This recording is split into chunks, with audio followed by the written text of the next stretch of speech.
At our sister agency Codeless, we produce over 300 articles per month for the top sites on the internet. With this level of content production, we've learned a thing or two about the best content optimization techniques. Ultimately, all that matters with content marketing is that people click the links and pay you in some way or another. In order to do that, your content needs to be written to solve problems for readers. Here are 9 techniques that we use at Codeless and at Wordable to help our clients rank with content and, more importantly, get more customers. Let's get into it.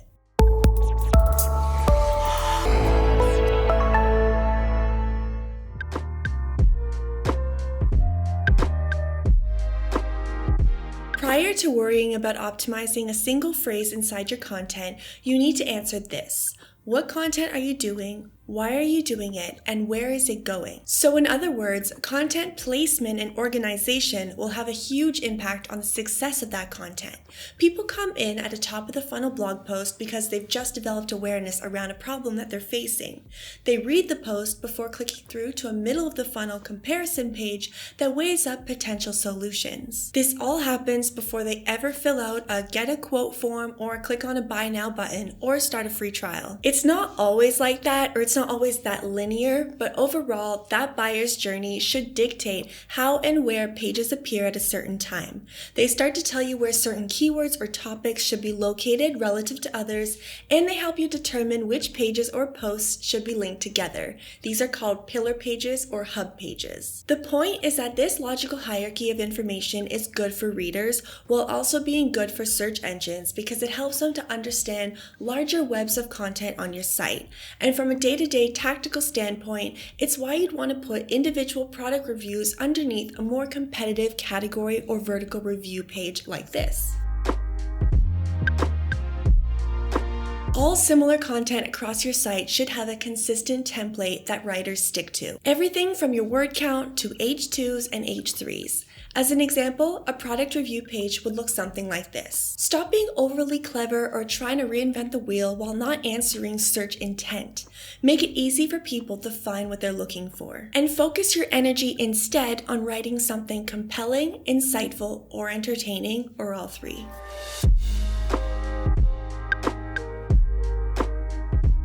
I'm not entirely convinced that site speed can make you, but it can most definitely break you. There's an underlying tension here when it comes to content.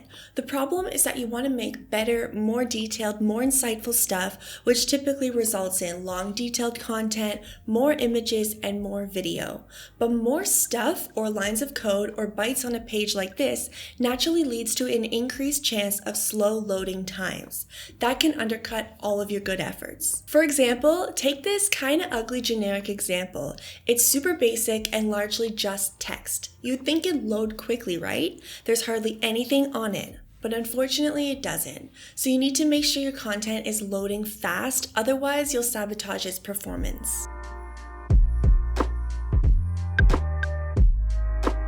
Content structures and templates give you a clue for the general content sections that you'll need. Semantic keywords and concepts help give you more substance under each section. This is where your favorite content optimization software like MarketMuse, ClearScope, and Surfer SEO come in. Again, the more you can give writers plug-and-play information like subheadings and related semantic concepts to talk about in each section, the better your overall content optimization will be across the entire site. Let's revisit that generic content from the last example to see how this should and shouldn't look. Plug that old bad example into MarketMuse's Optimize tool and you'll immediately notice a few gaps in this content versus the competition. The two biggest areas are low word count and content score. These two things are usually related. Low word count usually means you have less space to talk about more concepts, or in other words, you have a bigger chance of not including most concepts you should be talking about based on what the reader wants to see. Semantic keywords aren't just about keyword density or stuffing, even though that's how many people treat them. They're actually about making sure you're covering certain topics with enough breadth and depth to do them justice. Proper content optimization equals laser-focused content, not just meta descriptions or target keywords or other nerdy SEO factors. If you take a new piece of content that is well optimized for search engines, run the same exact analysis, you should see plenty of green across each marker, and green is good.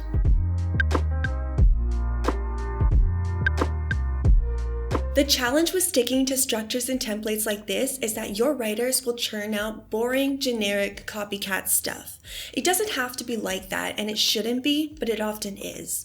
So keep an eye out for obvious cases of plagiarism. Most legit grammar or plagiarism checkers will have no issue flagging the obvious. However, what's less obvious is the issue of rephrasing, where writers basically rewrite what they've already seen rank in positions 1 through 5 on page 1. You should manually review all SERP content before reading work from new writers.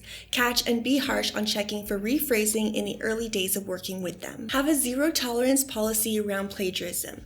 Churn and burn new writers or writing services and agencies who don't abide by these in their first few pieces. Over time, they usually get the message. Paying a tiny bit more to better writers and not getting sued should be a long-term win.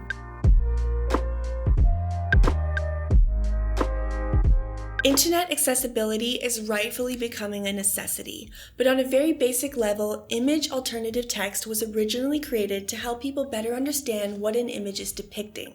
It's like a basic, succinct description that lives in your page's code. And as it turns out, search engines also use it to better understand your page's content, so it should be optimized as well. Click on any image inside most content management systems, like WordPress, and you can quickly spell out what each image is depicting. This isn't new. Most marketers and writers know they should be doing this stuff, but the problem is that they aren't doing it consistently enough. That's why we've added this as a transformation inside Wordable, so you can quickly describe each image in bulk for each piece of content before exporting them to make sure all content is consistently optimized before you publish.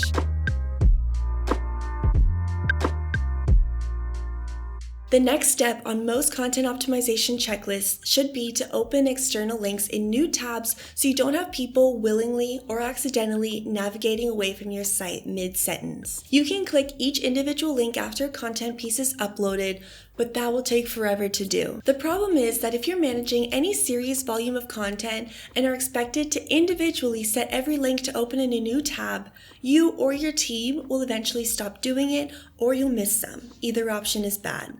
A little self-promo here, but that's another reason why this comes standard in all of our plans, so you can work efficiently to instantly solve this problem with a single click. And not spending tons of time manually doing this when you could be doing something way more productive.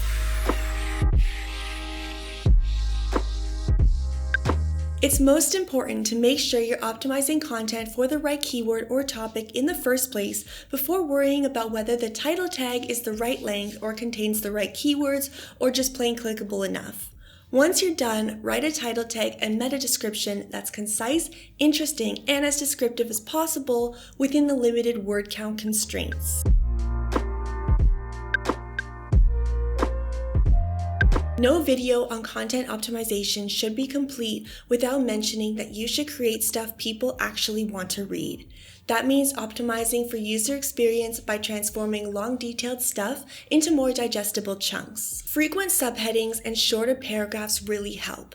Using lots of images is better, and video is best. That's why I'm making this one. And last but not least, graphs, charts, and stuff like that can make boring data come alive. This step might not show up on a list of classic SEO ranking factors. It's tough to accurately or objectively measure, but it helps keep people on site, giving you a better shot at eventually getting them to trial, purchase, or opt in. So by now, the problem should be obvious. Good content marketers probably know most of the issues that we talked about, and your writers might know some of them as well.